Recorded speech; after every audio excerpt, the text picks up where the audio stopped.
Ok, pessoal, boa tarde. Pessoal do sexto ano, passando aqui para a gente dar uma olhadinha, rever alguns conteúdos, né? E colocar informações novas da parte da aprendizagem para cada um de vocês, né? Esperando que todo mundo esteja bem, né? Vamos dar a nossa aulazinha virtual de hoje, né?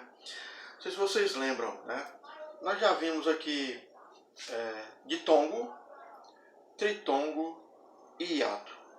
A gente vai rever e mudar alguns conceitos que nós tínhamos estabelecidos para gerar essa aprendizagem para cada um de vocês, né? Dissemos que o ditongo é o encontro de duas vogais em uma mesma sílaba. Dissemos que o hiato são duas vogais que nas palavras estão juntas e na hora da separação silábica elas se separam. Dissemos que o tritongo é um encontro de três vogais juntas na mesma sílaba, né? Essas informações elas se mantêm, só que nós vamos dar uma acrescentada nessas informações. Por quê, professor?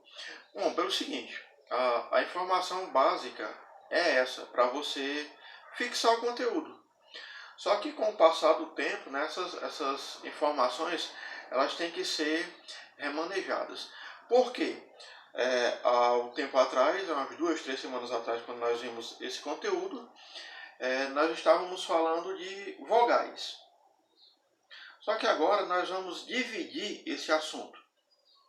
As vogais, que nós antes conhecíamos como 5, A, E, I, O, U, as vogais, elas vão se transformar em 3, A, E e O, e vão surgir um subgrupo de vogais que são chamadas de semivogais, que é o I e o U. Dá uma olhadinha aqui. Vogais são elementos, digamos assim, puros, né? A, E e O. E semivogais, I e U. Professor, por que disso? Na hora que a gente estava estudando a situação sobre vogais, nós dizíamos que as vogais elas tinham uma passagem livre na hora da sua pronúncia, né?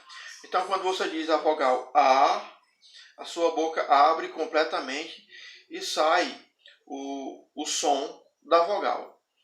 Se você for dado a curiosidade, você vai pronunciar essas vogais, as 5, e você vai perceber que quando você fala A, E, I, O, U, quando chega no I e no U, você vai perceber que a sua boca ela já está quase que completamente fechada. Ou seja, essa passagem anteriormente falada, que era uma passagem livre, essa passagem ela foi diminuindo.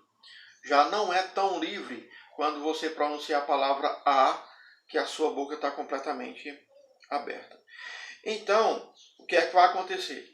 A língua portuguesa ela dá um valor às vogais, semivogais I e U, é como se elas derivassem, elas viessem de consoantes.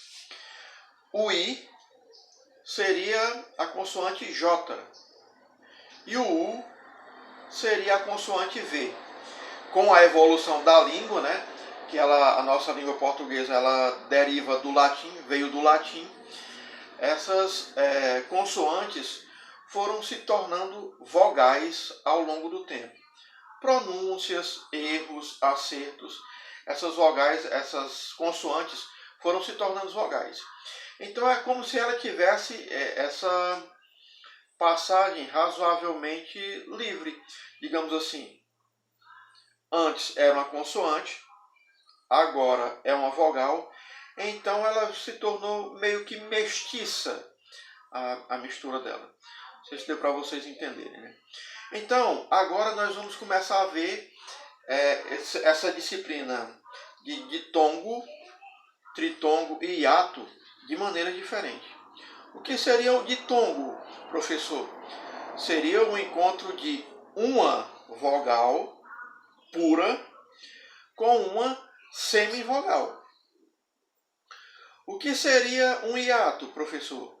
É o encontro de duas vogais. Sim, duas vogais.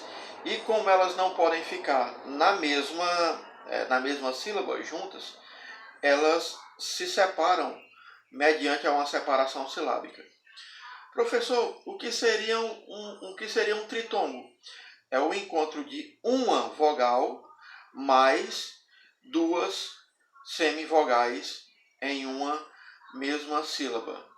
Então, vamos aprimorar essas informações, assimile esse conteúdo aí e vamos para as explicações.